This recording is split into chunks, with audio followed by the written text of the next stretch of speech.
nakasakay na po kami ng e-trike. Papunta na po kami ng Station 2 sa aming accommodation sa may Eurotel.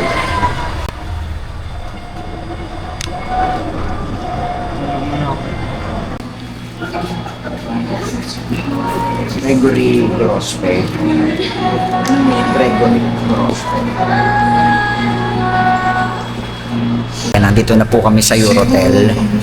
Kaso hindi pa po kami pinapasok ng room kasi ang standard check-in po ay 2 o'clock. Ay 1:15 pa lang ngayon. So maghihintay po muna kami ng mga ilang minutes. Tapos dito naman, maganda naman yung pwesto namin.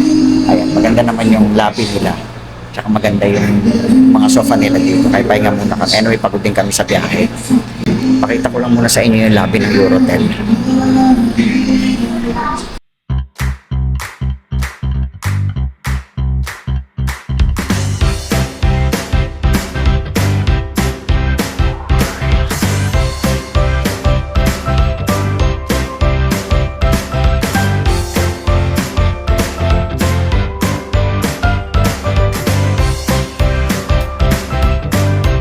Room 304, Eurotel, Boracay.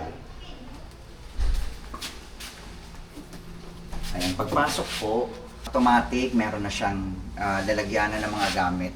Meron siyang ilang hanger to? 6 na hanger. So, magkasama po kami ni Bunso dito sa room 304. Maliit lang yung room pero maganda siya, tsaka malinis, tsaka malamig na. Pagpasok namin, nakabukas na yung aircon. So, meron din siya ditong sabitan ng towel, sabitan ng damit. Tapos TV. Ayan, meron siyang maliit na TV, tsaka dresser. So ito na yung salamin. May blower, may hair dryer. Ano to? Mineral water. Ayan, meron na mineral water. Tapos yung menu list niya. Sakaling gustong umorder. Tapos drawer. So, maliit na chair. Tapos, maganda rin yung kurtina niya. Meron siyang isang side table. Tapos, double bed.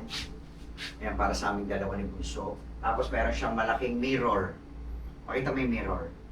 Ayan, meron siyang malaking mirror. At maganda yung decor, yung design ng pader niya. Tingnan natin yung CR. Ay, meron din siya palang Bible dito.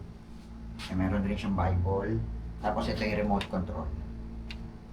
Tingnan natin yung CR. Yan, cleaned. Nakalagay cleaned and sanitized.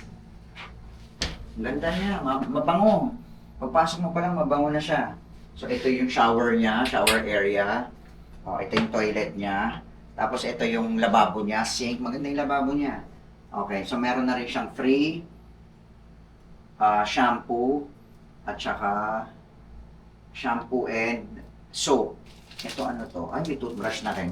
May dalawa na rin libreng toothbrush. May toothpaste ba? Ayan, meron na rin toothpaste sa loob. Tapos ito yung dalawang towels. Pero sinabi sa amin kanina, itong towels ay hindi pwedeng ilabas dun sa beach area. Kung meron daw kaming gustong ilabas na towel, parang aarkila ng 100 pesos.